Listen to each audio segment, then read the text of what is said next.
आज की कहानी सिर्फ एक स्टोरी नहीं, एक सच है जो रात में सुनोगे तो नींद नहीं आएगी। स्वागत है आप सभी का हमारे YouTube चैनल में नाइट टेल्स में। यह कहानी राजस्थान के कोटा शहर की एक भूतिया हवेली के बारे में है। यह हवेली राजा महाराजा के समय में बनाई हुई थी। टूटी हुई खिड़कियां, धूल से भरे कमरे और अंधेरे में डूबी दीवारें। लोग कहते थे पिछले 18 वर्षों से उस हवेली में कोई भी जिंदा नहीं टिक पाया, क्योंकि लोगों का कहना था कि इस हवेली में भूत प्रेत का साया है। रात होते ही वहां से अजीब आवाजें आती थीं, कभी किसी के कदमों की आहट तो कभी किसी के सिसकने की धीमी ध्वनि। जब अजीत सिंह को इस हवेली के बारे में पता चला तो उसने तय किया कि वो इस रहस्य को जानकर ही रहेगा, क्यों लोग इस हवेली में नहीं रह पा रहे हैं। उसने मजबूत इच्छा शक्ति से हवेली में रहने की पूरी तैयारी कर ली। आज सच्चाई पता करके ही रहूंगा। हवेली के दरवाजे पर जब उसने हवेली के अंदर जाने के लिए पैर आगे बढ़ाए तो दरवाजे पे किसी अनजान व्यक्ति ने उसे रोक लिया और नजदीक जाके बोला, कौन हो आप और किधर जा रहे हो? अजित सिंह ने जवाब देने के बजाय उसने सवाल किया, जी आप कौन? मेरा नाम अर्जुन सिंह है और मैं यही पास में ही रहता हूं। अजित सिंह ने कहा, ओह अच्छा, मैंने सुना है कि यह एक भूतिया हवेली है और यहां कोई नहीं आ पाता है, इसीलिए मैं इस हवेली में एक दिन रुकने का फैसला किया है। अर्जुन सिंह ने कहा, जी हां, आपने सही सुना है और आप भी अंदर मत जाइए। मेरी मां ने तो आप भी वापस लौट जाइए, यहां बहुत खतरा है। यह सुनकर अजीत सिंह खुश हो गया, जैसे उन्हें कोई लॉटरी लग गई हो। अर्जुन ने उसकी खुशी को देखकर बोला, आप क्यों खुश हो रहे हो? आपको तो भूत का नाम सुनकर डर लगना चाहिए। शायद आपको पता नहीं होगा कि मैं भूत प्रेत में काफी दिलचस्पी रखता हूं।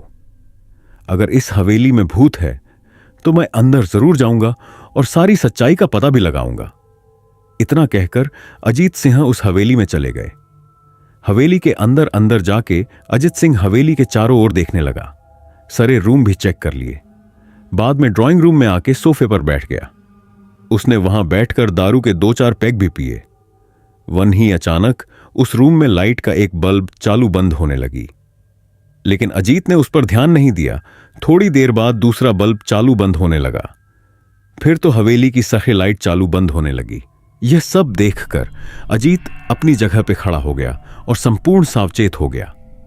अचानक उसके सामने एक छोटा टेबल हवा में उठने लगी।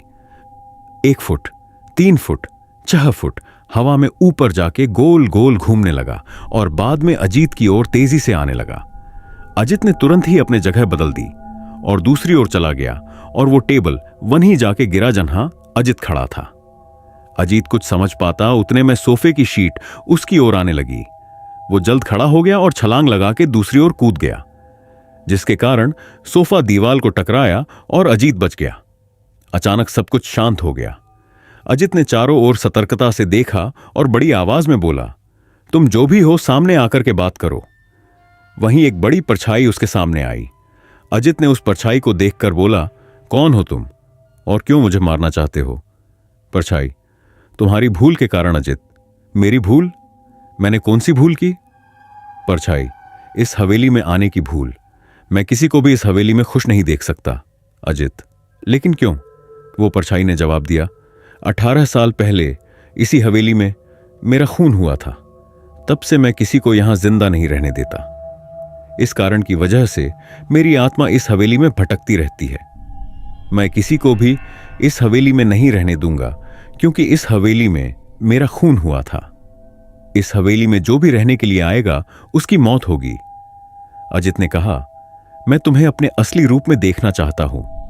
तुम्हें मारने से पहले मैं तेरी यह इच्छा अवश्य पूरी करूंगा। और उस परछाई ने एक भयानक डरावना रूप ले लिया। उसका चेहरा इतना भयानक था कि अजीत भी एक क्षण के लिए डर गया था, लेकिन दूसरे ही क्षण में उसने अपने आप पर काबू पा लिया। उसने तुरंत अपनी जेब से सफेद पाउडर निकाला, एक तांत्रिक से लिया हुआ रक्षा भस्म, और उस भूत के पर फेंक दिया। भूत के पर पाउडर पड़ते ही वो जलने लग गया। बड़ी बड़ी ज्वाला की लो उठने लगी। वो बहुत जोर जोर से चिल्लाने लगा और बाद में पूरी तरह से जल गया। उसके बाद अजीत ने चैन से सांस लिया और वहीं पर सो गया। दूसरे दिन सुबह जब अजीत को सही सलामत हवेली से बाहर आते देख अर्जुन को आश्चर्य हुआ। अर्जुन ने अजित से पूछा, तुम कैसे जिंदा हो? जब अजीत ने अर्जुन को कल रात को घटी घटना को परी तरह से बताया और बोला, अब यह हवेली भूतिया हवेली नहीं रही।